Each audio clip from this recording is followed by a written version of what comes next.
Now, after the Civil War, there emerged the corrupt, secretive corporate trust. That's how we got our antitrust legislation. There was a trust for wool, there was a trust for steel, there was a trust for oil, there was a trust for barrels, there was a trust for bicycles.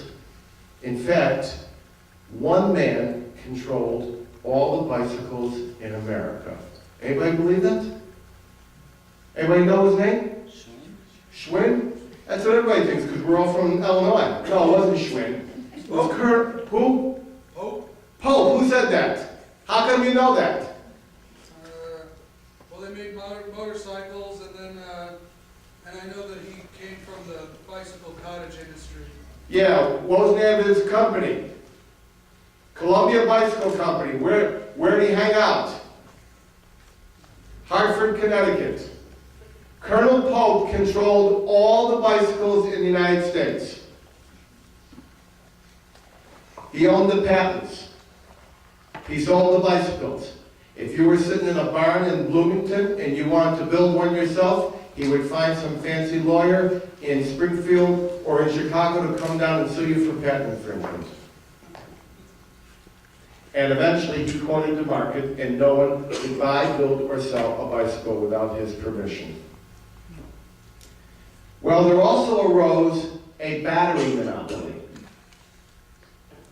So, the battery monopoly got together with the train monopoly and the bicycle monopoly to create the electric vehicle monopoly, a mega cartel to control all forms of transportation. And they created the Electric Vehicle Company in about 1899.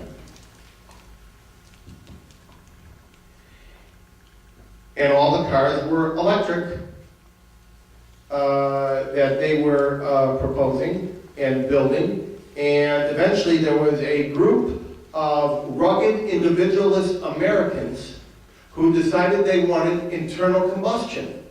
Now, internal combustion was basically a stupid idea.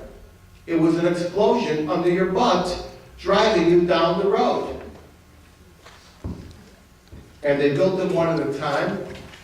And in order to stop this, the fat cats on Wall Street who own the electric vehicles, and you must understand something. Electric vehicles today are by the people who want to hug a tree and save a whale. Back then it was the fat cats, the bankers, and the investors. They sued the rugged individualists who wanted to build internal combustion machines. And these are people whose names you know: Leland, Cadillac, Ford, etc., etc.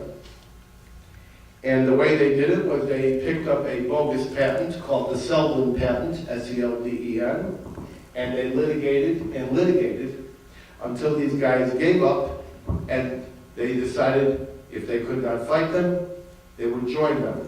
And so the people who did the internal combustion machine as an alternative to the electric vehicle machine got together to form a super mega cartel to control all forms of wheeled transportation that was propelled, and they jointly decided that since they owned the technology, the one that they were going to abandon was electric vehicles, and the one that they were going to promote was internal combustion. And they were going to make these internal combustion cars big and beautiful, and you've seen them in all the antique museums.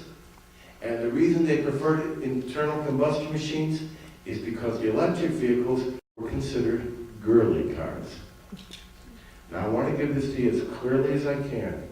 The electric vehicle was one button, no noise, off it went, no toolkit.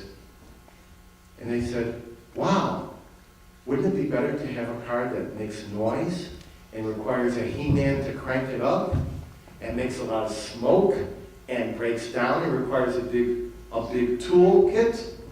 The electric vehicle people said, wouldn't it be better to have a car that didn't stink? Now, why was stink an issue for an electric car? Anybody know? Anybody know? The batteries? The batteries know, who else knows? Thinks they know. Why was stink important? Horses.